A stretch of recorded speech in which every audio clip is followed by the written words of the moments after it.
Good morning, everyone. My name is Cynthia Lieberman.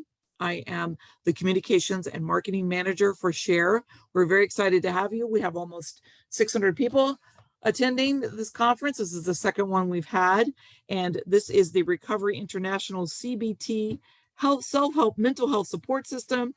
And this is being hosted, presented by Holly Weiss. And let's see if I get all the names.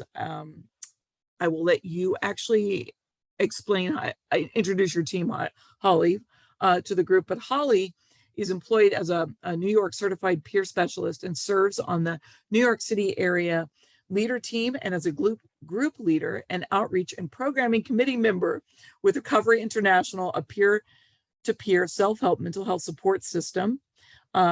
And is demonstrating utilizing CBT technologies, where she's been practicing as a member for 35 years, which, Holly, looking at you doesn't seem possible. So I'm going to turn this over to you, Holly. At the end, I'll post my information in the chat room, and I will also be posting an evaluation link. If you could fill it out, that would be really great. And thank you again for coming. And Holly, I'll let you take it over. Thank you, Cynthia. I want to welcome everybody to this session.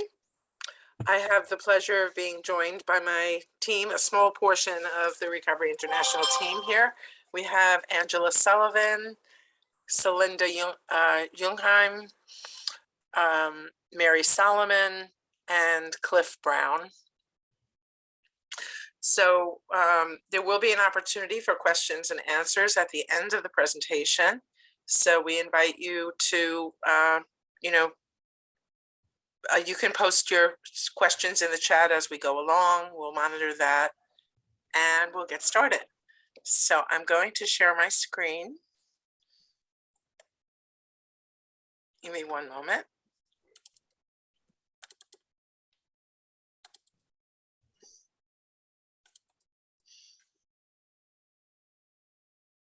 Working on it.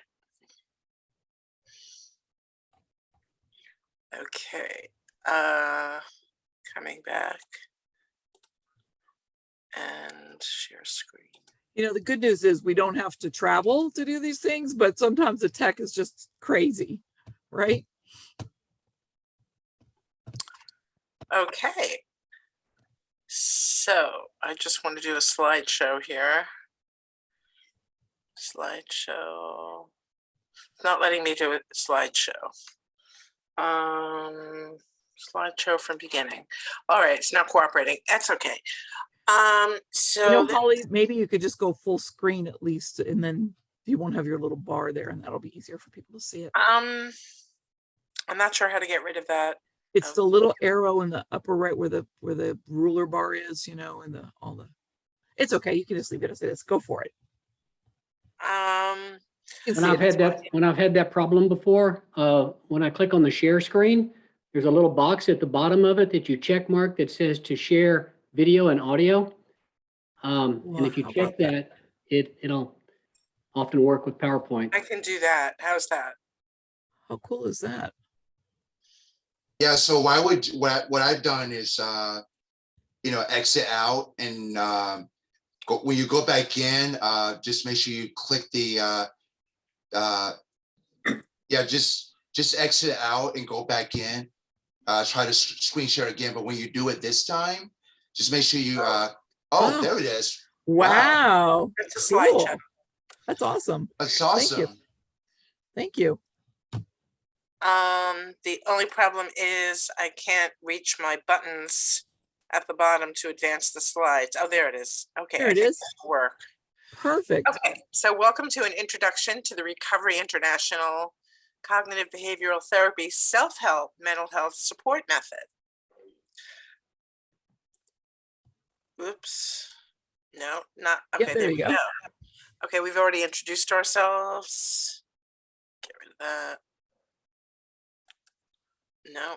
You just have to move the arrow just a little bit. You're almost on it. You might be able to use the arrow left and right on your computer screen. Here we go. Recovery International was founded in 1937 by neuropsychiatrist Dr. Abraham Lowe.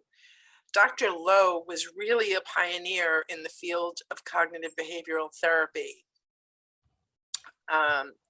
he was working with patients who suffered from mental illness, serious mental illness, and he found that by implementing this very structured 4-step method program, his patients were able to get well, and it was so successful in the hospital that he did adapt this program into the community so that just about anyone, our motto now is anyone, anywhere, anytime can use this method to deal with trivialities, irritations, frustrations, angers, upsets, fears, anxiety, depression, and so forth. It was developed over 80 years ago by Dr. Lowe in conjunction with his patients. And as I mentioned earlier, it is the foundation of cognitive behavioral training. It's a consistent approach that's replicated by non-professionals. We are peer-led. This is a self-help model. Our group meetings are in person. Of course, during COVID, we had to adapt to other ways of delivering our program, and that would be online with Zoom, by phone, and by chat. The main publication by Dr. Lowe, who published several works, we'll show you at the end, is called Mental Health Through Will Training. We use this book at all of our meetings. The participants read a chapter of the book to begin each meeting, and then we get into the method. Okay. Meetings are in person in the community, subject to pandemic guidelines, as I said earlier, by Zoom, phone, chat. We have a Facebook closed page. The program has been adapted for use by veterans, and also our latest initiative is a youth program, which I think I'll let Angela describe at the end of the presentation. We focus only on trivialities of daily life in the recovery program. It is thought that by handling trivialities, we can then adapt these skills that we learn to larger issues in our lives. We also find that, usually in crises, we know how to act without upset, and we can be effective, but it's really the trivialities, the frustrations and irritations of everyday life that set us back and that give us the greatest challenge. So we deal with several things such as obstacles, delays, inconsiderate people, frequent annoyances, irritations and frustrations, fear, anger, lowered feelings, which is a term that Dr. Lowe coined instead of the word depression. Language is very important in our program. Dr. Lowe felt that by using what we call temperamental lingo, that can fortify and intensify our feelings of upset. So we learn to use softer language, and also anxiety.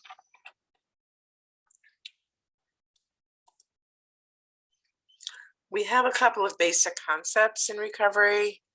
The first is temper, and Dr. Lowe differentiated 2 types of temper. The most obvious one that we all experience or that we know of is angry temper, which is the judgment of right and wrong, such as the other person is wrong or has wronged me. Feelings related to angry temper, or nuances of angry temper, we like to say, are resentment, impatience, hatred, disgust, rebellion. I don't like it, I don't want it, and it shouldn't be. Also irritation and frustration. What is more important, variety or? Let me go back. I'm Fear- trying to think. I'm sorry, yes. Could Right. everyone please mute? We have someone needs to mute. You're gonna go to John, right? Turn right all the way through the window. Thank you. There we go. Thank you. The other type of temper is called fearful temper. Continue along Route Cross and drive for half a mile. All right, someone please unmute. I will check and see who that is. Let's see who that would be. Okay, it seems to have resolved, Yes, I think. yes, I think so. Okay, I will keep checking. the other type of temper we're calling fearful temper, the judgment that I am wrong. So feelings that are related to fearful temper are worry, preoccupation, feelings of inadequacy. It's I am Danny. trying to find, could It's everyone Danny. please check? Danny I cannot B. find Danny. Thank you. Danny, could you please mute? Having trouble finding him on this list. Cynthia, you can mute her. Okay. Yeah, okay. Thank you. You guys go, just give me 1 second here. There it is. Okay, Danny is muted now. Okay. Thank you. Mhm. Worry, preoccupation, feelings of inadequacy, hopelessness, a fear of damage to oneself or one's reputation, a sense of shame, guilt, self-blame, and a big one for many of us, self-pity. And in this program, we learn to what we call spot or spotlight our tempers and identify them. Basic concept 2 is the environment. Just like there are 2 types of temper, there are 2 types of environment. The first being inner or internal environment, and the second being external or outer environment. So inner environment is everything inside of us, thoughts and impulses, and those can be controlled. Ideas produced by thinking, such as this is fun, I can do this, he's annoying, and so on. We can learn to change our thoughts. That's a hallmark of this program. You know, we use our will to effort to identify our negative thoughts and then to change those insecure thoughts to secure thoughts. What you first want to do, such as to punch, to run, to hug, to laugh, yell, and so on, these are impulses, and we can likewise learn to control our impulses.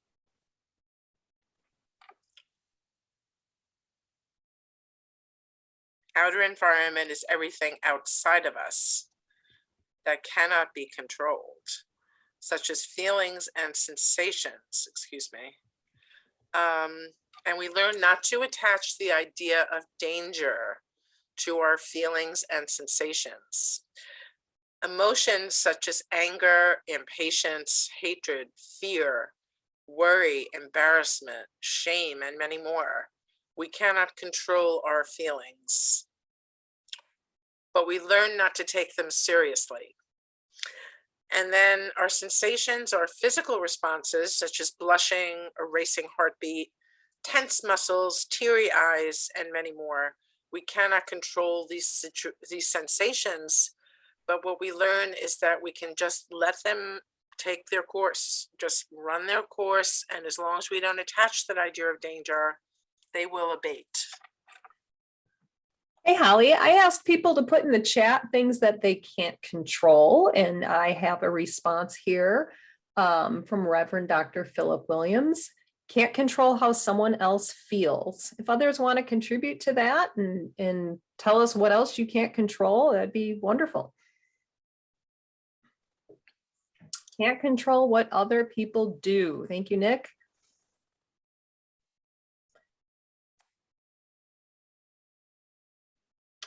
Annoying drivers. Thank you, Celinda. And especially for those who live out in California, I'm sure you have your share of them. The weather, Robin says you can't control the weather. It is 31 degrees here in Chicago. Can't control that. Can't control people, places, or things. Thank you, Liz. And let's see, that's probably about the Zoom. Can't control Zoom. That's right, Cynthia. Right? All these little things that happen.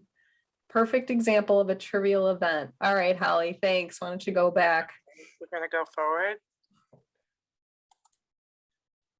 Our peer-led meeting format. Our meetings run anywhere from 90 minutes to 2 hours, depending upon the group. At the meeting startup, everyone is welcomed. If there are newcomers to a meeting, we take the time to explain the basic concepts of the tempers and the environment. We hand out meeting materials. The meeting materials are also easily obtained on our website, and they can be printed. So we welcome everyone, and then we read, as I mentioned before, a chapter of Dr. Lowe's Mental Health Through Will training, or selections from his other materials, and we introduce ourselves. And the next section of the meeting is education and practice. We go into our 4-step CBT method example period. By the way, we will be demonstrating a panel at the end of this presentation, so you'll get to see how it works. And that includes group spotting or highlights on the examples. And finally, at the end of the meeting, we have a more relaxed portion of the meeting, which is mutual aid. We have an informal discussion, questions and comments, and so forth. Recovery 4-step method. We'll begin with step 1. Step 1 is the situation or the event. And we describe an event, an everyday event, when we got worked up. What triggered the temper and the symptoms? We stick to the facts, we make it brief, we keep it unemotional. And that sets the stage for the second step, where we describe physical symptoms and racing thoughts. What were our feelings and emotions when we got worked up? The third step is where we spot. What kind of temper did you experience? Fearful or angry, as we learned earlier, and we try to identify the nuances of that fearful or angry temper. What recovery international tools or spottings did we use to calm ourselves? There will be a list available, which you'll see toward the end of the presentation. These spots are phrases or sentences of positive type of thoughts that we use to replace our insecure thoughts. And did we endorse for the effort? An endorsement is sort of like a mental pat on the back for every effort that we make, regardless of the outcome. And lastly, we identify our success. What would have happened before your recovery training? What was the outcome this time? In this way, we learn to highlight the progress we have made since joining recovery and using its principles. Okay, this is just an outline of what we discussed earlier in the previous slide. And once again, we will be demonstrating this. This is a list of some common tools or spots or spottings.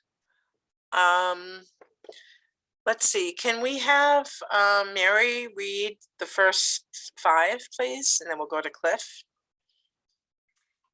Thanks. We treat our mental health as a business and not a game. Humor is our best friend. Temper is our worst enemy. If you can't change a situation, you can change your attitude toward it. Be self-led, not symptom-led.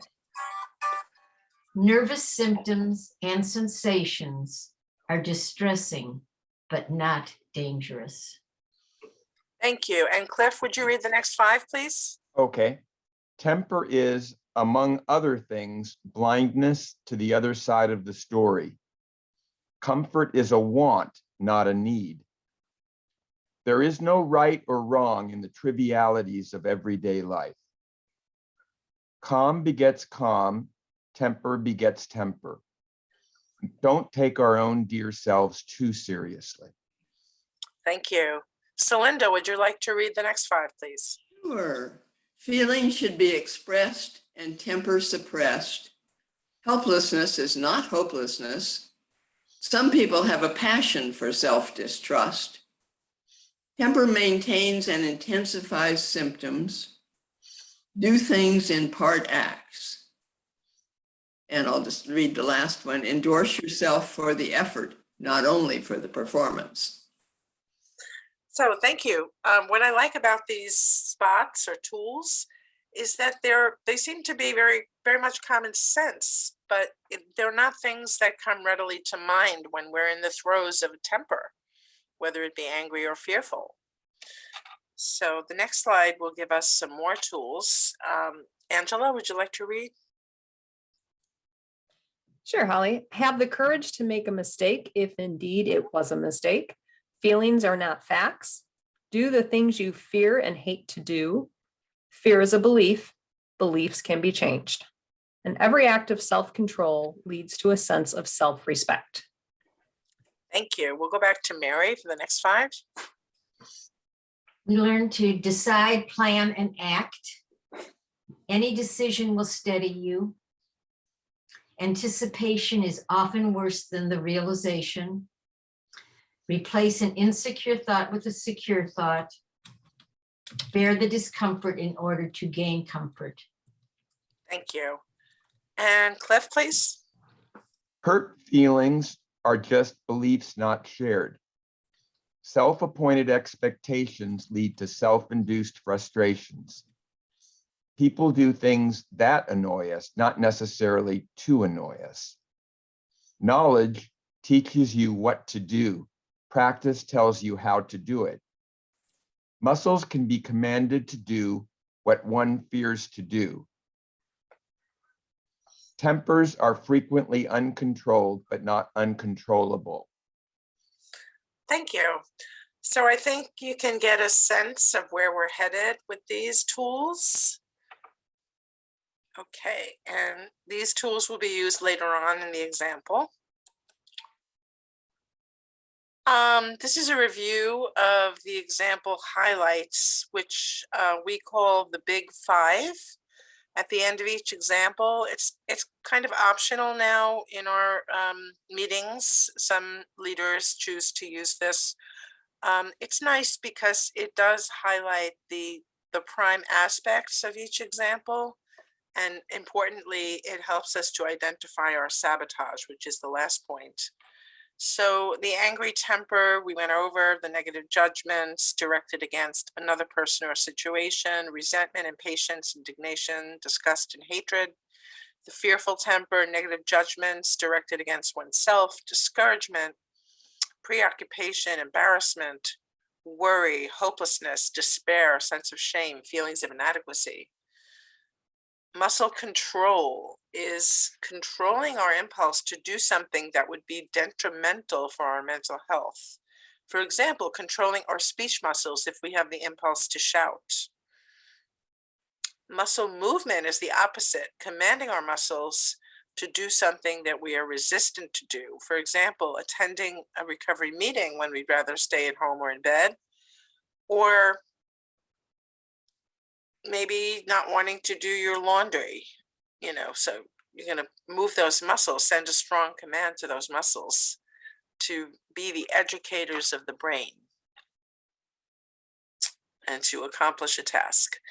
And lastly, the sabotage is when we ignore or choose not to practice what we have learned here in this program, when we do not do what is best for our mental health. Even a simple thing such as failure to endorse ourselves for small part acts. I mentioned earlier that Dr. Lowe has written several publications. Mental Health Through Will Training is the main volume, written in 1950.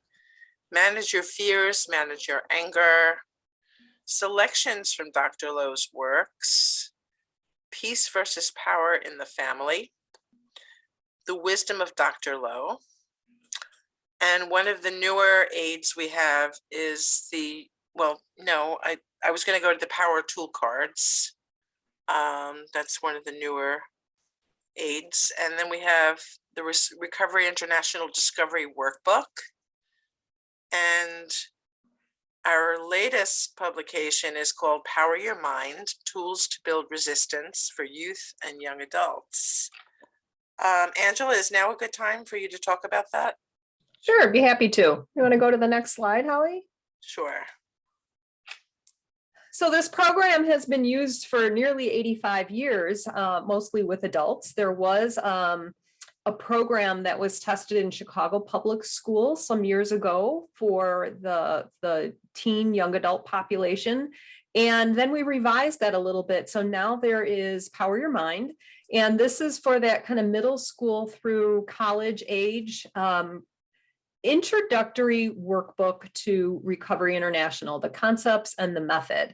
And I say that, and then there's so many people that tell me, you know what, I'm well into my adulthood and I really like this book too. So maybe you shouldn't put that label on it, but it is a graphic novel style, so comic book style, and it has panels in here that basically are the stories that Holly was talking about, Dr. Lowe's writings, except in a very kind of quick version that helps to illustrate the concepts. So just like the RI regular program, it offers these coping skills, controlling anger, alleviating anxiety, and basically forming peaceful relationships, whether it's at home, school, work, friends, colleagues, whoever that might be.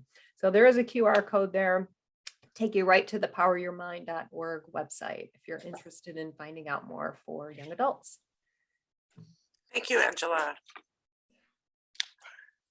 And finally, this is our website for further information. It includes meetings in all formats, how to register for those meetings. And we've been around for more than 80 years. Better mental health for anyone, anywhere, anytime. This was, yeah, thank you, everyone. What a great presentation, and it was clear and concise, and it's amazing the things that you're doing. I love particularly that last one. I actually copied the QR code to put it on my phone for the Power Your Mind for the younger generation. I think they get sometimes ignored in this universe, and people are afraid to deal with it.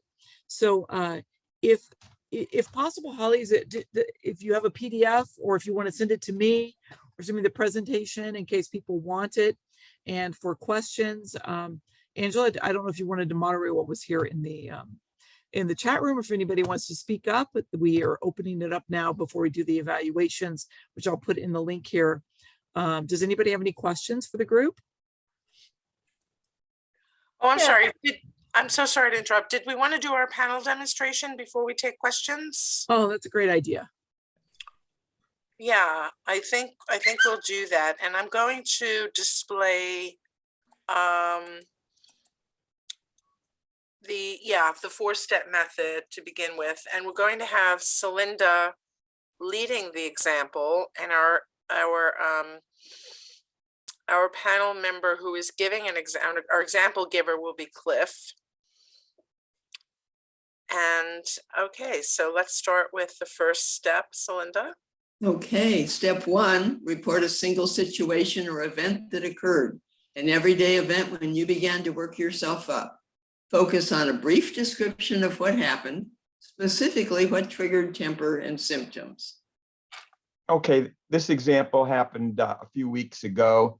I'm married, and so anyway, we have a bag near the kitchen where we put recycled things in it.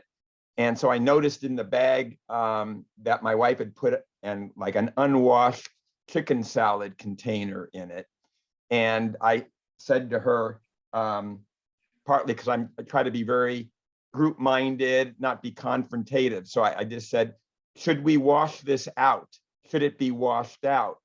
And then she reacted to it, with some resistance and a little bit of anger. And then I reacted to her a little bit too, and I got worked up.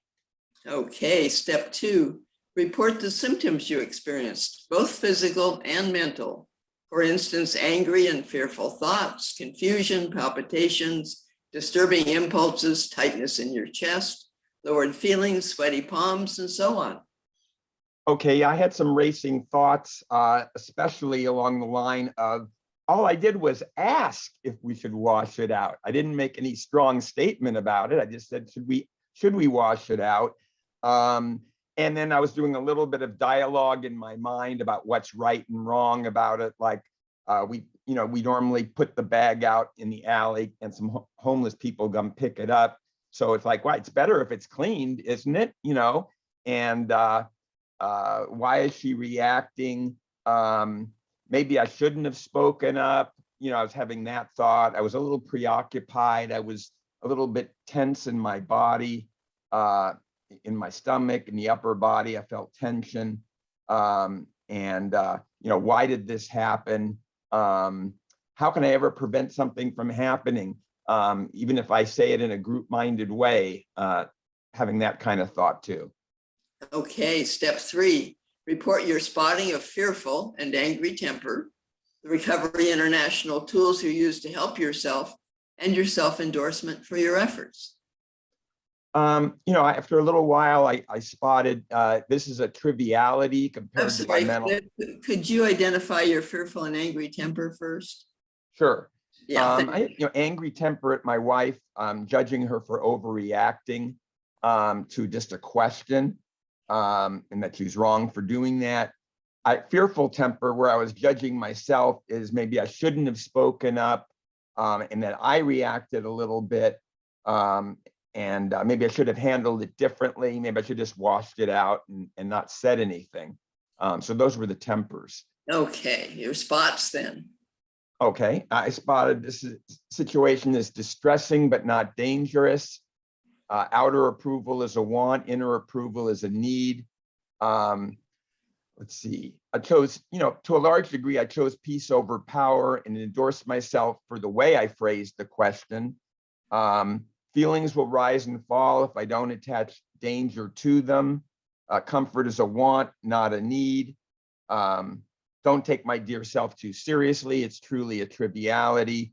Also, I can take the total view instead of the partial view, that we have relatively little friction in our relationship. And even this one was a little mild back and forth, but it wasn't anything intense.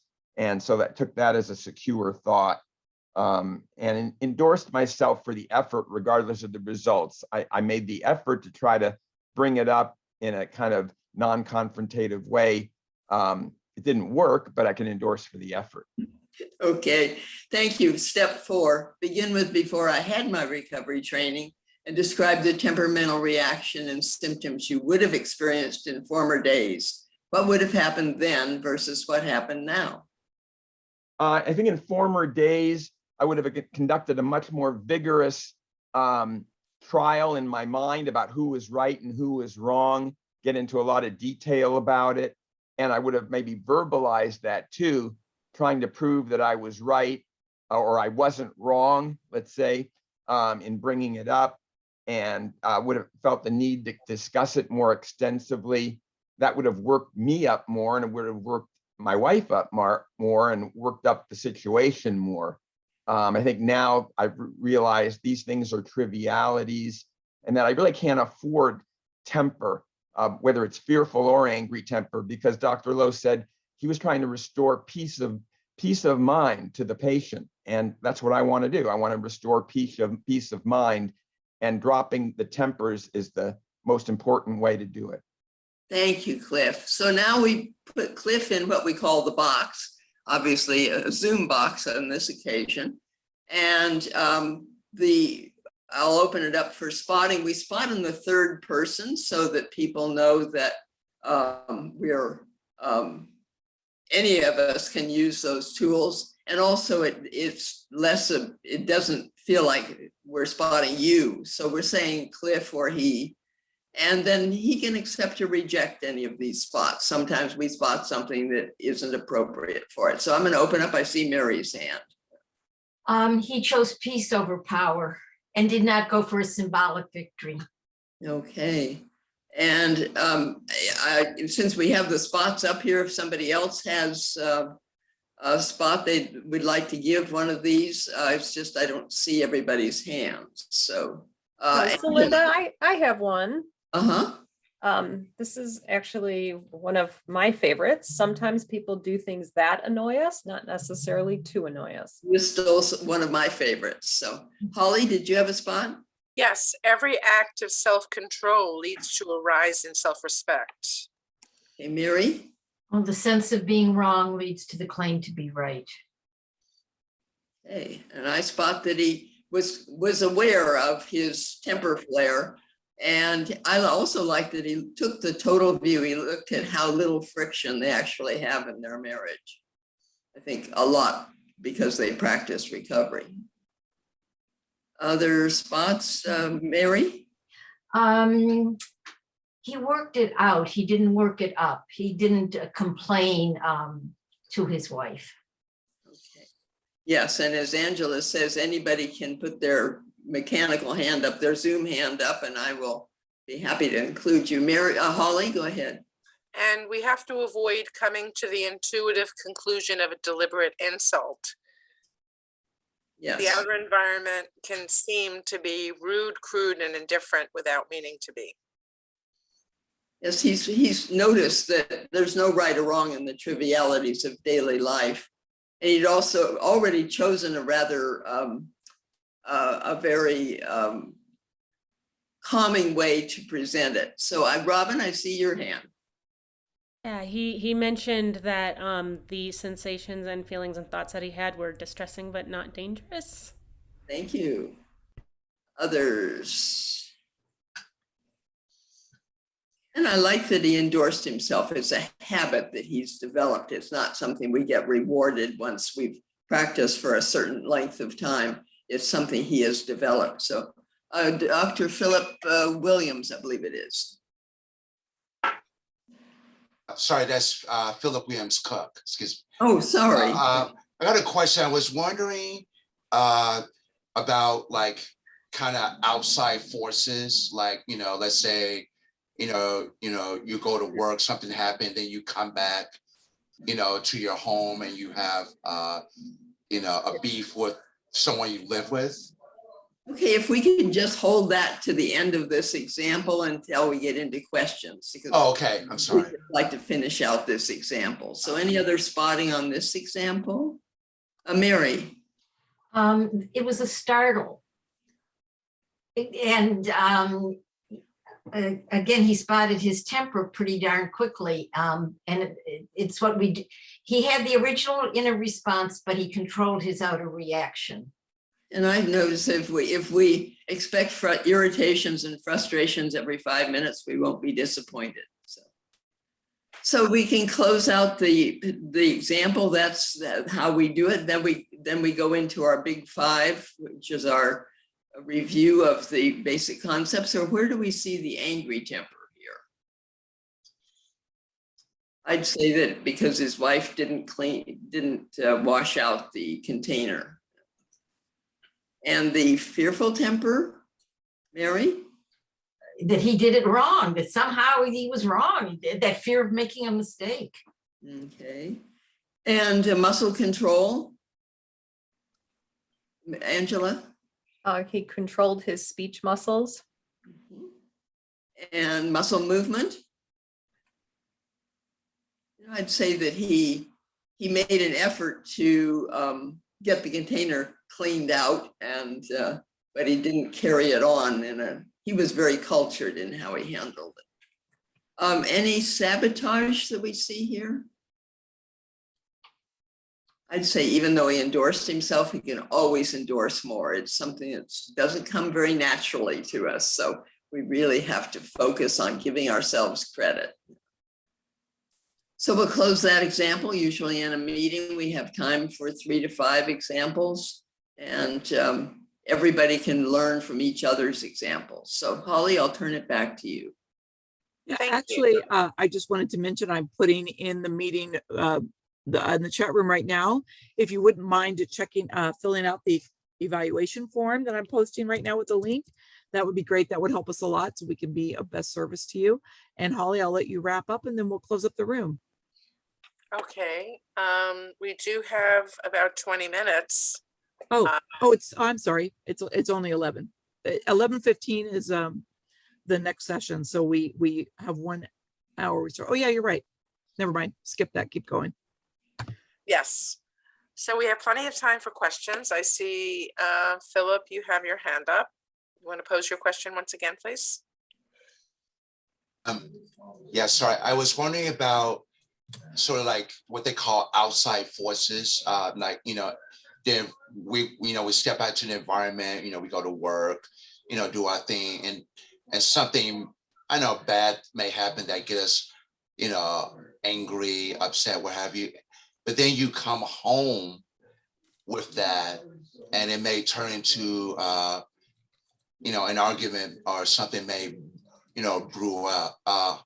So what about the, bringing outside forces back into the home? Okay, so we call that, we have a spotting that says our predispositions govern our dispositions. So in a case like that, we would want to, what we call, trigger spot on our trigger symptoms immediately. And the beauty of this program is that if you keep coming to the meetings, keep reading the literature, keep practicing in your daily life, this program will become second nature to you. It becomes inherent. You no longer have to carry around the list of spottings.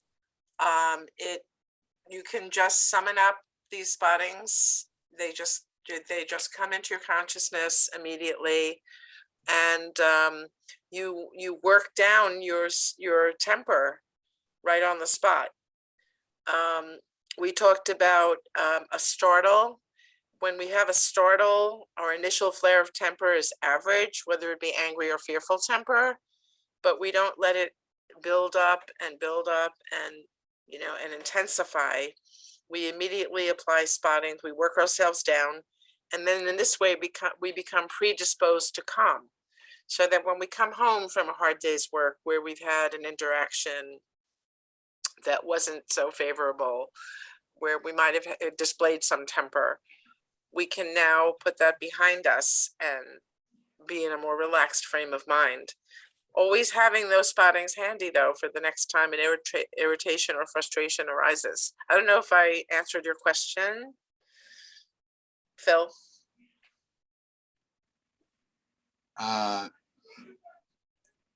Yeah, he's pretty good. Thank you. You're welcome. Oh, Holly, I was just going to say, if I could just quickly, that the idea in recovery is that you spot on things, you try to get better at spotting on things as they happen.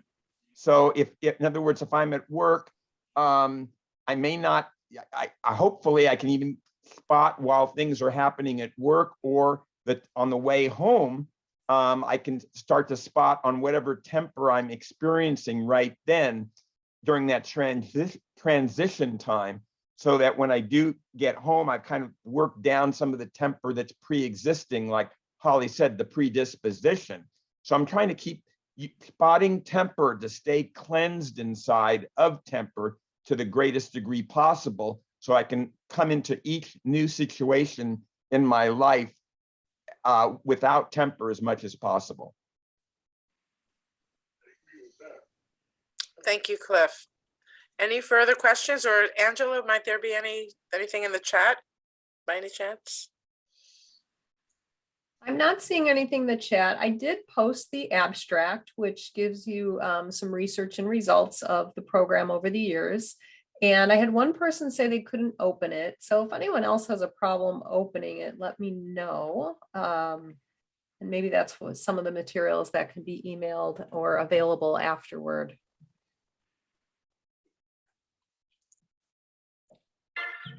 Someone is asking for a copy of the slides. So I don't know, Angela, did you want to do that, or I can do that? Yeah, we can. I'll turn those into a PDF because I think they're going to email a little bit better. And so if you continue to take questions, I'll do that and get those attached. Okay. Yeah, and afterwards, maybe Angela or Holly, one of you can email it to me too. And my email's in the chat room if you want to reach out to me to help with in any way, but I'd like to have it anyway, just in case somebody asks. Okay. Thank you. Any other questions or comments?